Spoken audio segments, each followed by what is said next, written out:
कि क्या जो मेन स्ट्रीम मीडिया का जो रीच आउट है, जो उसकी पहुंच है, उसको कोई मैच कर रहा है, कोई वायर मैच कर रहा है, या कोई स्क्रोल मैच कर रहा है, कोई न्यूज़ लॉन्ड्री मैच कर रहा है, कोई ध्रुव राठी मैच कर रहा है, बहुत सारे, कोई अभिसार शर्मा, कोई आरफा मैच कर रही हैं। अकेले लड़ना थोड़ा मुश्किल होता है, पर अच्छी बात है कि लड़ रही हैं। हमारी दोस्त आरफा, वो कुछ भी कहती है, उनकी बात गलत नहीं होती, उनका मजहब नजर आता है लोगों को। ये बुज़दिल इंडिया है जो सवालों से भागता है और भागते हुए भारत माता की जय का इस्तेमाल करता है। ये बुज़दिल इंडिया है। वो जो एक एंकर, मैं यहां आने से पहले उस एंकर का कार्यक्रम देख रहा था, तो वो कह रहे थे उनको कोई फर्क नहीं पड़ता है। अरे भाई, क्यों फर्क पड़ेगा? हुकूमत तुम्हारे साथ है, तुम्हारे ऊपर कुछ होता है, धक्का मुक्की होती है, तो अलीगढ़ मुस्लिम यूनिवर्सिटी के बच्चों पर देशद्रोह का मुकदमा हो जाता है, तुम्हें क्यों फर्क पड़ेगा? तुम क्यों कह रहे हो कि तुम्हें फर्क पड़ेगा? फर्क आरफा को पड़ना चाहिए, अभिसार को पड़ना चाहिए। ये क्यों इतने बड़े देश में 4 लोगों का बोलना इतनी बात अहम कैसे हो गई? इतना सा सोच लेंगे, आपको जवाब मिल जाएगा। फिर आप मुझसे ये नहीं कहेंगे कि मोदी जी ने एक तो अच्छा काम किया होगा, वही तारीफ कर देते आप। जब मैं गाली देने वालों से बहस करता हूं तो वो कहते हैं अक्सर मुझे, एक तो अच्छा काम किया होगा। इतने सारे अच्छे काम किए, बताया तो मैंने कि कितना सारा अच्छा काम किया जी। तोप, इस देश में राय दी गई कि तोप लगा दो यूनिवर्सिटी में और तिरंगा लगा दो तो देशभक्ति आ जाएगी। अब भाई, तिरंगा आप अपने यहां लगा के तब भी तो आप इतना रिश्वतबाजी के इतने सारे मामले आ जाते हैं। चुनाव आयुक्त कह गए, जो रिटायर होकर गए, कि काला धन खत्म नहीं हुआ। सारा काला धन का कारोबार यही लोग कर रहे हैं, नहीं तो इनकी रैलियों में बरसाती नहीं होता, इनकी रैलियों में। और कितनी महंगी रैलियां हो रही हैं, कभी जाकर आप देखिए तो उन मंचों की सजावट देखिए। ये जो 100 रैलियां हुई हैं प्रधानमंत्री की, उन मंचों की सजावट देखिए, उनके शामियाने देखिए, अमित शाह के देखिए, राहुल गांधी के देखिए, सबके देखिए। आपको पता चलेगा कि तिरंगा झंडा लगाने की सबसे ज्यादा जरूरत इनकी रैलियों के मंचों पर है, यूनिवर्सिटी में नहीं। यूनिवर्सिटी में मास्टर लगा दीजिए।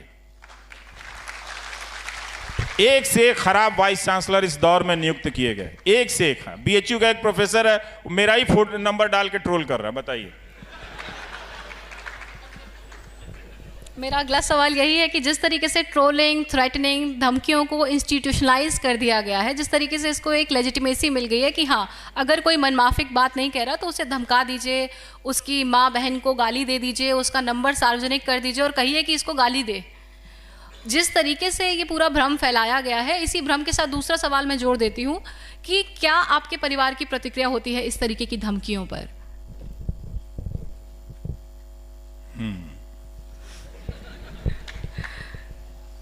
क्या इसी को जवाब समझा जाए? नहीं, जानना चाहिए आप लोगों को भी, मुझे क्या है जी। उन ट्रोल्स तक ये पहुंचना चाहिए कि इस तरीके की जो हरकतें हैं, इनका किसी की एक आम व्यक्ति के जीवन पर क्या प्रभाव पड़ता है। आप केवल एक पत्रकार नहीं हैं, या वो व्यक्ति नहीं है, वो दानव नहीं है जिसके रूप में आपको प्रचारित किया जाता है। एक आम परिवार की तरह आपके भी परिवार में लोग हैं जो आपकी फिक्र करते हैं।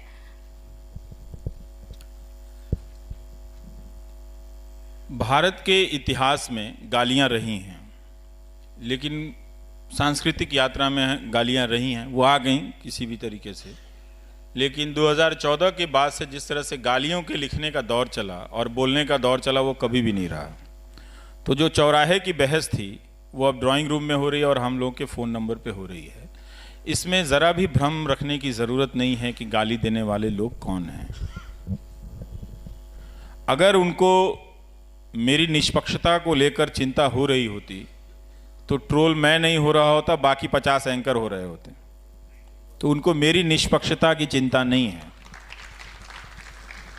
उनको चिंता यह है कि जब हमने सबको खत्म कर दिया तो ये कैसे बचा रह गया है। तो वो हताश हैं। मेरे बचे होने के को लेकर या मेरे जैसों के बचे होने को लेकर वो हताश हैं। तो वो गालियां देते हैं, ट्रोल करते हैं। अगर मैं कहूं कि इसका कोई भी असर नहीं होता है तो ये ठीक बात नहीं होगी। अगर असर नहीं होता तो हम कहते भी नहीं। और इसलिए कहते हैं कि इसलिए नहीं कहता कि मैं कोई बहुत बेचैन हो गया हूं इनसे, बल्कि इसलिए भी आपसे बताता हूं, मैं लिखता हूं। मेरे दोस्तों से काफ़ी बहस होती है कि तुम क्यों ये बात पब्लिक में डालते हो। मैं हमेशा कहता हूं कि ये एक एस्टैब्लिश्ड पॉलिटिकल स्ट्रक्चर के तहत हो रहा है, इसलिए पब्लिक में ये बात डालनी चाहिए कि गालियां दी जा रही हैं। बहुत ही वो मारने काटने की गालियां, तर्क वो करना नहीं चाहते हैं। उन्होंने वो बहुत सारे लोग यहीं पे दिखा रहे थे कि एक वकील साहब प्रोफेसर हैं, जानते नहीं मेरे बारे में, लेकिन फोटो लगाए हुए हैं कि एंटी नेशनल है, और अपना स्टूडेंट फॉलो करते होंगे। तो एक तरह से ये एक नेटवर्क बना है कि हम सब के बीच से एक समर्थक बनाने की लगातार कोशिश की जा रही है। जैसे ही आप दर्शक, नागरिक से दर्शक बनते हैं और दर्शक से लॉयल दर्शक बनते हैं, और फिर दर्शक से जैसे ही आप समर्थक में बदलते हैं, फिर आपको सवाल से का कोई मतलब नहीं रह जाता, फिर आप उस पार्टी के लिए झंडा उठा लेते हैं। और यही प्रक्रिया वो ज़्यादा से ज़्यादा वो करने की कोशिश कर रहे हैं। तो खूब गालियां पड़ती हैं, धमकियां पड़ती हैं, इससे ज़िंदगी पर असर पड़ा है। अच्छी बात ये हुई कि घर में बंद रहने के कारण मैं ज़्यादा लिखने लगा हूं, तो 25,000 शेयर हुआ ना। हाँ, मैंने पूछा ना कि जब न्यूज़ चैनल युद्ध का मंच सजा रहे थे तो आप गांधी जी के नाम पर शांति पुरस्कार लेने चले गए। तो मैं बैठ के पढ़ता रहता हूँ, लिखता रहता हूँ, तो ये अच्छी चीज़ें हुई हैं। परिवार के लोगों पे भी असर तो पड़ता ही है कि जब हम परेशान रहते हैं तो ज़रूर हमारे दोस्तों पे भी असर पड़ता है।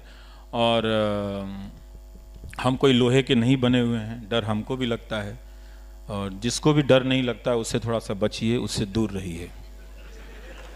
जो भी बात बात पे सीना खोल ले, सीना दिखा दे, दूर रहिए।